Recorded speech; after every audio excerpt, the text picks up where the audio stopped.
बच्चों, कैसे हैं आप सब? आशा करती हूँ आप सब अच्छे होंगे, स्वस्थ होंगे। स्वागत है आपका इस कक्षा में। आइए आज हम पढ़ते हैं हिंदी व्याकरण का पाठ 22 कहानी लेखन। कहानी लेखन एक कला उदाहरण। तो चलिए शुरू करते हैं। बच्चों, आपने बचपन में अपनी दादी नानी से कई कहानियां सुनी होंगी। कहानियां सुनने और कहने की परंपरा सदियों से चली आ रही। इसी प्रकार कहानी लिखना भी एक कला है। इसका अभ्यास करने से ही ये कला हमें आती है। कहानी की भाषा सरल और रोचक होनी चाहिए। कहानी के अंत में सीख या शिक्षा का लिखना भी आवश्यक होता है। कहानी लिखना एक कला है। इसे अभ्यास द्वारा निखारा जा सकता है। चित्र देखकर तथा कुछ संकेत बिंदुओं की सहायता से कहानी लिखी जा सकती है। जो भी चित्र तथा संकेत बिंदु आपको दिए जा रहे हैं उन पर पहले सोचिए। घटना अथवा पात्र को अपनी कल्पना के अनुसार रूप दीजिए और कहानी लिखिए। कहानी में छोटे छोटे वाक्य लिखे जाने चाहिए अतः कहानी का अंत स्वाभाविक और प्रभावशाली होना चाहिए। आइए कहानी पढ़ें और लिखना सीखें। आइए कुछ मजेदार कहानियां पढ़ते हैं। सबसे पहले चालाक लोमड़ी। देखिए इस तरह से एग्जाम में क्या होता है, संकेत बिंदु दिए जाते हैं, है ना। उन संकेत बिंदु के आधारों पर हमें अपनी कहानी जो है पूरी करनी होती है। अब इन्हीं के आधार पर हमें कहानी लिखनी है। तो चलिए शुरू करते हैं। एक घना जंगल था। उस जंगल में एक बूढ़ा शेर रहता था। बूढ़ा होने की वजह से वो शिकार नहीं कर पाता था। एक दिन वह भोजन की तलाश में निकला। थोड़ी दूर चलने के बाद वो थक गया। थकान की वजह से खड़ा भी नहीं हो पा रहा था।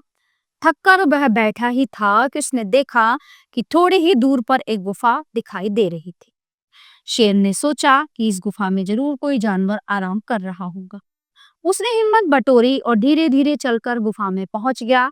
वहां पहुंचकर उसने देखा कि गुफा खाली पड़ी थी। उसमें कोई जानवर नहीं था। शेर ने सोचा कि मैं यहाँ छिपकर बैठ जाता हूँ, कोई ना कोई जानवर यहाँ जरूर आएगा। मैं उसे पीछे से दबोचकर मार डालूं। वह गुफा के अंदर बैठकर शिकार का इंतजार करने लगा। वह गुफा एक लोमड़ी की थी। थोड़ी देर बाद वो अपनी गुफा के पास लौटी तो गुफा के बाहर शेर के पंजों के निशान देखकर वो हैरान रह गई। लोमड़ी बहुत चालाक थी। उसने अपने बचाव की तरकीब झट से सोच ली।